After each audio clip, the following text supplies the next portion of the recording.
Soyez les bienvenus dans cette édition. Le Premier ministre, ministre de l'Économie et des Finances, Ali Mohamed Lamine Zen, et sa délégation poursuivent leur visite de travail à Abidjan, en Côte d'Ivoire, où ils participent aux assemblées de la Banque africaine de développement BAD devant élire un nouveau président pour l'institution.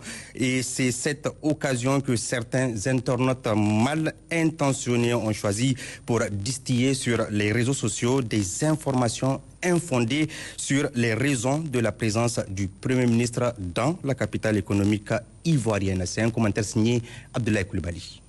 Depuis hier, des photos circulent sur les réseaux sociaux montrant le Premier ministre Ali Mohamed Lamine Zen, reçu par le président ivoirien Alassane Ouattara.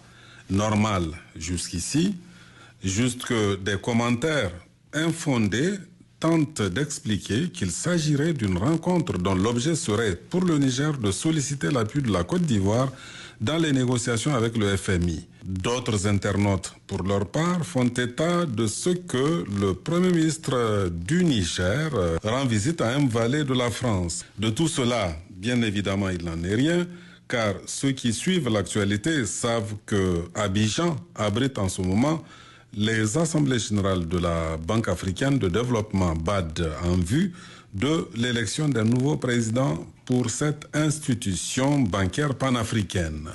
Le Premier ministre y séjourne dans ce cadre précisément en sa qualité de chef de délégation, mais aussi de gouverneur pour le Niger.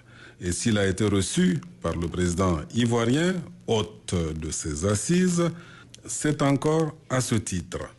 Tout comme le chef de l'État ivoirien a reçu tous les autres chefs de délégation des pays participants. Le Niger, qui conduit jusqu'ici avec succès ses négociations avec les institutions de Bretton Woods, n'a jamais sollicité le concours de la Côte d'Ivoire, ni d'ailleurs d'un autre pays.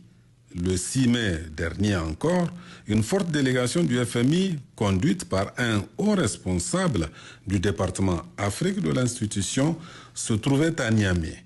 Ce dernier avait alors déclaré que le Niger pouvait toujours compter sur le FMI, car de l'avis même du FMI, leurs relations sont excellentes.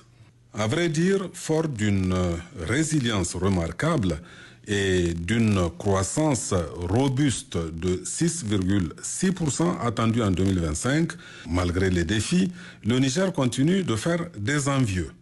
En effet, s'étant plutôt bien sorti d'affaires, même au plus fort des sanctions iniques de la CEDEAO, le Niger, sous la haute conduite du CNSP et de son président, le général d'armée Abdrahmane Chani, poursuit sereinement sa marche vers sa souveraineté et son indépendance, aux grandes dames de ceux qui, pour des raisons évidentes, continuent encore de prêcher dans le désert, dans l'espoir hypothétique de lendemains meilleurs, mais qui sont à l'image des serpents de mer.